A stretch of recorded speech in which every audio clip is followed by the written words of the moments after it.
There is a story I'd like to tell you. A story about a man named Walter. Now, Walter wasn't the sort of man you'd call extraordinary at first glance. He lived in a small town, worked a modest job as a carpenter, and had a quiet life that most people might overlook. But there was something about Walter, a glimmer in his eye that spoke of a deeper truth. You see, Walter carried a dream, one that most people would dismiss as foolish. He wanted to build a boat, not just any boat, mind you, but a magnificent vessel, a symbol of freedom, courage, and the boundless spirit of human ambition. Walter's friends laughed when he shared his vision. "A boat?" they would say. "What are you going to do with a boat in a town so far from the sea?" Even his family, though kind, tried to nudge him toward more practical pursuits. But Walter wasn't swayed. Every evening after work, he would retreat to his small garage, poring over blueprints, sanding wood, hammering nails. Weeks turned into months, and months turned into years. Walter worked in solitude, facing setback after setback, a storm that ruined his materials, a mistake that cost him weeks of progress, even days when he questioned his own sanity. And yet, he kept going. Why? Because Walter understood something most people never grasp. The act of pursuing a dream transforms you, whether or not the dream is ever fully realized. One summer evening, after nearly a decade of toil, Walter's boat was complete.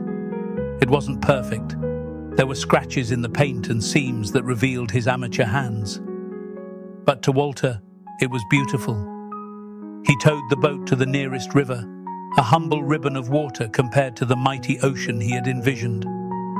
And there, in the twilight, he set it afloat. The boat drifted gently, and Walter, for the first time in years, felt a quiet pride swell in his chest. He wasn't a carpenter building furniture anymore.